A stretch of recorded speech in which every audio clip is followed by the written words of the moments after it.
Talvez não seja óbvio para uma pessoa desatenta que começa a assistir os meus vídeos, mas grande parte do objetivo dos vídeos desse canal é ajudar as pessoas a ganharem mais dinheiro. Isso porque a gente vive no Brasil, o Brasil é um país pobre, e basicamente ter uma boa vida aqui significa ganhar dinheiro. Se você nasce num país que tem uma infraestrutura melhor, você nasce na Suíça, cara, você não vai ter problema na vida. Você pode viver a sua vida querendo satisfazer as suas paixões, suas vocações, teu intelecto. Bicho, no Brasil, se você busca o intelecto sem buscar dinheiro, você tá fudido, entendeu? Porque você vai viver uma vida pobre, dependendo de SUS, onde você mora num bairro ruim, que a tua família está exposta à violência, à degradação moral e a diversos outros critérios que fazem com que a vida seja pior. Então, apesar de falar muito sobre a vida em geral, o grande objetivo, ou talvez o principal objetivo, é ajudar você a ganhar mais grana. Porque se você ganha mais dinheiro, a maioria dos seus problemas serão resolvidos. Você não vai depender da saúde pública, você vai poder viver numa casa boa, você vai poder comprar o que você quiser no mercado, você vai poder trazer segurança para a sua família, você vai ter uma possibilidade maior de dar uma educação melhor para os seus filhos e, consequentemente, também vai ter mais liberdade, mais felicidade e talvez até tempo para fazer algo que não esteja tão relacionado ao dinheiro. É ganhar o dinheiro para parar de depender dele. Já conversei um pouco a respeito disso com a minha esposa, que não é que eu não quero jogar o jogo, porque não dá para viver uma vida boa sem jogar o jogo. Mas eu preciso entrar dentro do jogo, ganhar o jogo, para depois parar. É necessário entrar dentro do sistema para vencer o sistema. Então, a minha visão da realidade é muito distante da ideia de que a gente tem que buscar o intelecto, e que a gente tem que buscar a piedade, e que a gente tem que buscar a virtude, a parte do mundo financeiro. Eu acredito que Deus criou a realidade como um todo e que nós somos nós e as nossas circunstâncias e, portanto, nascidos no Brasil, precisamos gastar uma grande parte da nossa existência buscando um equilíbrio financeiro que nos permita depois deixar de pensar tanto no dinheiro. Dito isso, a ideia desse vídeo é justamente passar um conceito que eu acredito que seja muito importante. Já entendemos que viver no Brasil é basicamente sinônimo de gastar uma quantidade gigantesca de energia para conseguir sair da corrida dos ratos, digamos assim. E qual é a melhor forma de fazer isso? Eu acredito, e eu estou apostando a minha vida nessa tese, que a melhor forma de fazer isso é empreender no digital. Você pode pensar num concurso público, você pode pensar em abrir um negócio local, mas cara, quando a gente para olhar para o mundo de venture capital, que é basicamente os grandes fundos de investimento que colocam dinheiro nas empresas, então você pensa nas maiores empresas do mundo, cara, Nvidia, SpaceX, Airbnb, Google, Apple, todas essas empresas só existem porque venture capital existe. Então todas essas empresas existem porque existem os fundos gigantescos que dão dinheiro para essas empresas para que elas possam crescer mais rápido, ganhar mercado e sobreviver. Tanto que estava vendo ontem, parêntese rápido, o Elon Musk está fazendo história porque aparentemente ele vai chegar no IPO da Tesla da SpaceX, perdão, com 47% da empresa. E tipo, isso é muito. A maioria dos fundadores, você pega o Zuckerberg, se não me falha a memória, a última vez que eu olhei, ele tinha 8% do Facebook. Então, por que eles têm menos da empresa? Porque eles precisam vender para receber dinheiro desses fundos. Então,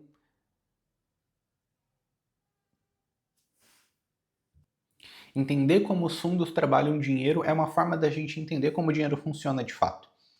E quando a gente vai olhar para todo esse processo de captação, uma das coisas que os fundos mais valorizam é o que eles chamam de Tan San Son, que é basicamente o tamanho do mercado. Se você quer ser o melhor jornal de Paranhos físico e impresso, cara, você não vai ganhar dinheiro. Paranhos tem 5 mil habitantes e ninguém lê jornal físico. Então você pode ser o Bill Gates dos jornais. Você não vai ganhar grana. Agora, no início da era da IA, por exemplo, isso ainda acontece hoje, mas eu já vi que diminuiu bastante. Um monte de gente levantou muita grana com ideias que eram absurdas. Por exemplo, recentemente eu vi uma empresa que disse que está decodificando o que os animais dizem. O animal late e a IA traduz. E eles levantaram algumas dezenas de milhões de dólares para desenvolver essa empresa. Então, num mercado muito grande, acaba sendo muito fácil conseguir mais dinheiro. Por que eu estou falando isso? Porque quando a gente para olhar para a quantidade de dinheiro que existe no mercado, de concurso público, de, cara, uma loja de material de construção, faz muito sentido que a gente vá para onde o dinheiro está. Faz muito sentido que a gente pense naquilo que é mais fácil. A gente não quer destruir o sistema. A gente quer vencer o sistema. Então a gente tem que usar as regras a nosso favor. E aí, quando você para olhar para todos os negócios, cara, o mercado digital ele acaba sendo o mais autoevidente. É o único mercado que vai permitir com que você tenha ganhos muito relevantes, onde você tenha liberdade de tempo, você tenha liberdade geográfica, que você construa algo exponencial e com muita margem. Isso é até interessante, porque quando a gente começa a pensar sobre dinheiro, eu lembro quando eu estava na faculdade, eu e minha esposa a gente olhava e fazia planos.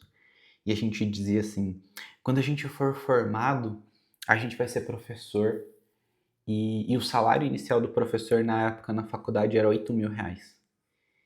E a gente olhava e pensava, cara, eu ganhando 8 mil, você ganhando 8 mil, a gente vai ser muito rico. Caramba, a gente vai ter 16 mil reais por mês.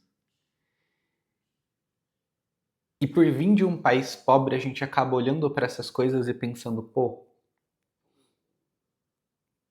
quando um juiz ganha 30 mil reais por mês, 40 mil reais por mês, você olha e fala assim, caramba, é muita grana. Faz sentido fazer concurso público. Até você descobrir que no digital você pode construir um negócio com 70% de margem e faturar 1 milhão por ano sem muita dor de cabeça. E quando você olha para os valores, você fala assim, cara, não faz sentido que eu vá fazer outra coisa além do digital. E esse é o raciocínio por trás dos fundos de investimento. Cara, eu olho para onde tem mercado, onde as pessoas querem as coisas, um mercado que está crescendo, que vai me permitir, aqui já é um aspecto mais pessoal, construir o tipo de vida que eu quero construir e a partir disso eu tomo uma decisão. E aí, a decisão óbvia é ir para o digital. E aí quando a gente faz esse raciocínio, então a gente vai para a segunda pergunta, que é, cara, mas como é que eu faço para ir para o digital? Como é que eu faço para empreender num país de rentistas e concursados públicos? Como é que eu garanto algum nível de segurança ao longo dessa jornada?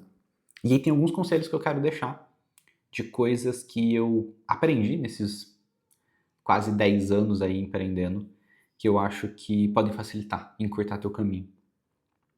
O primeiro é em relação a logo no início da minha jornada empreendedora, 2013, 2014, eu lembro que eu via o Flávio Augusto falando que, cara, eu não tenho medo de perder as coisas, porque se eu perder, eu construo novamente. E eu olhava para aquilo e falava assim, mano, que maluquice, né? Não compro esse discurso, é marketing. E aí hoje, quando eu olho com uma visão um pouco mais madura, eu entendo o motivo dele falar aquilo. E o motivo dele é a primeira dica que eu quero deixar, que é para você construir uma empresa bem-sucedida, você precisa desenvolver habilidades que o mercado valoriza. Então, se você, cara, vai abrir uma empresa, você precisa captar clientes. Para você captar clientes, você precisa desenvolver um processo comercial. Para você desenvolver o processo comercial, você precisa aprender a vender. Se você quebra, você arranja emprego como vendedor em qualquer empresa. Você precisa fazer seu marketing. Você precisa aprender, cara, contabilidade.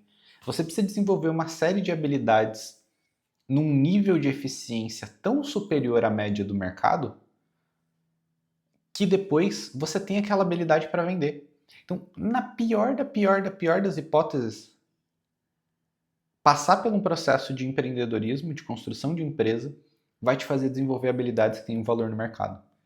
Então, foi daí que eu comecei a reparar e falei assim, caraca, pô, eu nunca vou morrer de fome. E depois eu comecei a olhar e falei assim, cara, eu nunca vou ganhar menos de 3 mil por mês. Porque, pô, tem um monte de coisa que eu sei fazer que eu consigo ganhar 3 mil por mês. Caraca, eu nunca vou ganhar menos de 5 mil por mês.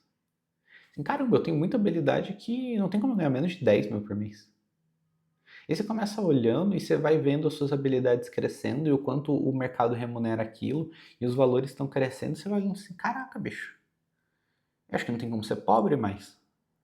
E aí hoje eu consigo projetar isso facilmente e imaginar o Flávio Augusto olhando e falando assim, mano, eu não tenho como não construir uma empresa que fatura 100 milhões por ano. Porque você vai ganhando uma consciência sobre as suas habilidades tão convicta, baseado no feedback que você tem da realidade, que você deixa de ter medo. Porque se você perde tudo, você reconstrói. Porque talvez você não construa algo tão grande, e aí eu acho que esse disclaimer vale, que é, existe um fator sorte quando você constrói uma empresa gigantesca, mas a habilidade tem um valor para além do período onde ela está sendo aplicada. E isso é o suficiente para que você consiga ter tranquilidade de entender que, cara, se durante o processo de construção do teu negócio você entende que, e aí esse é o segundo conceito, o maior fruto do trabalho é você, isso te dá tranquilidade para entender que se tiver um problema no meio do caminho, você não tem dificuldade de conseguir uma ou fonte de renda alternativa, ou um side job, ou até mesmo um emprego integral para passar por aquele processo de adaptação. E aí talvez esse seja o principal conceito que as pessoas geralmente entendem errado. E elas entendem errado porque a gente vive num país que não tem cultura empreendedora. A gente vive dentro de um país muito pobre que foi construído em cima da ideia de empreendedorismo de necessidade. Por que as pessoas empreendem no Brasil? As pessoas empreendem porque elas não têm dinheiro, elas precisam criar uma forma de complemento de renda, aí a mãe começa a fazer, cara, um pudim para vender. Eu tava vendo essa semana que parece que o maior curso do Brasil, da Hotmart, é um curso de venda de pudim. Isso demonstra como a ideia de renda extra é muito forte aqui. E aí essa mãe começa a fazer um pudim, começa a vender ali na escola quando vai buscar as crianças, e aquilo se torna um negocinho, e ela tem um faturamentozinho, depois de um tempo ela começa a precisar emitir nota, e aí ela, pô, estourou o teto do MEI e ela precisa abrir um CNPJ de fato, e é isso que acontece, é assim que as pessoas empreendem. Isso faz com que não exista conhecimento sobre como é gestão, não exista um conhecimento sobre como uma empresa funciona, sobre como os negócios existem, e aí a gente tem uma visão absolutamente distorcida de como empresas e o dinheiro funcionam na realidade. E por mais absurdo que pareça, uma das coisas que eu percebi que as pessoas não entendem é que, cara, existe um jeito de fazer. Existe uma regra para jogar o jogo que você pode simplesmente jogar e você ganha. Então, entender como que essas coisas se encaixam, e um pouco da ideia do canal aqui é passar um pouco desses conceitos, faz com que você descubra o conceito, entenda o conceito, aplique o conceito, aprenda o conceito, e aí depois que você aprendeu aquele conceito, cara, você dominou uma habilidade que tem valor, que vai fazer o teu negócio crescer mais rápido e que em alguma circunstância de, cara, alguma dificuldade, você vende essa habilidade para outras empresas. Você vende a sua capacidade de produzir conteúdo, a tua capacidade de construir processos comerciais, a tua capacidade de fechar negócios, e cara, você tem dinheiro, porque você entende que A forma como o dinheiro se comunica é basicamente transmissão de informação, transmissão de valor. E se eu gero mais dinheiro do que aquilo que eu estou cobrando, cara, eu consigo vender para as empresas. Então, quando eu entendi isso, tudo ficou muito mais tranquilo, muito mais calmo e até me deu mais confiança de entender que, tipo, caramba, então ok, então é só eu dominar as habilidades. Para eu fazer um negócio gigantesco, eu preciso de sorte, mas para eu conseguir construir um negócio que me permita viver muito bem e estar no 0,1% mais rico da população, é só jogar o jogo. E aí depois que eu vencer o jogo, eu posso simplesmente parar de jogar. Eu posso simplesmente construir um mundo próprio onde as regras foram delimitadas por mim. E aí é mais ou menos isso que eu estou fazendo. Construindo um estilo de vida e um negócio que me permita viver daquilo que hoje me dá mais prazer, que é compartilhar todas as coisas que eu aprendi, porque quando eu comecei, eu não tinha de onde olhar essas informações. Eu li muitos livros que eram inúteis, muitos que não poderiam ser aplicados ao contexto brasileiro. Nunca tive mentores, não vim de uma família estruturada. Então todo o meu processo de descoberta de como construir uma vida que vale a pena ser vivida, de uma história que vale a pena ser contada, foi através de muito erro, muita reflexão. Então eu espero que essa ideia de que você não precisa ficar tão preocupado de, pô, mas eu não vou fazer um concurso, e se der errado? Cara, se der errado, você tem uma habilidade que tem valor. Muito diferente de que, às vezes, tu faz um concurso que é absolutamente inútil para algo que é uma reserva de mercado, que você não consegue vender isso na realidade. E aí você faz o quê? Você não faz nada. Imagina, cara, um político médio, o cara que ele é vereador, o cara ganha ali seus 20, 30 mil reais por mês, muitas vezes sem fazer nada. Que habilidade esse cara desenvolve para que ao fim do mandato dele ele possa ir ao mercado e ganhar mais do que ele ganharia na iniciativa pública? Beira o zero. É por isso que muitas vezes os políticos ficam tão malucos e necessitados de nunca sair dessa carreira pública, porque não existe nenhum outro lugar, não existe nenhuma outra habilidade que permitiria que esse cara ganhasse tanto dinheiro. Então, iniciar esse processo de autodesenvolvimento é provavelmente o melhor jeito de encarar a ideia de construir negócios. E aí você entende que no final das contas, cara, você está falando da mesma coisa. Desenvolver a minha empresa, me desenvolver, é só um processo ali de aprimoramento onde as coisas não se dividem e que, portanto, ser um bom empresário começa por ser um bom homem. Obrigado.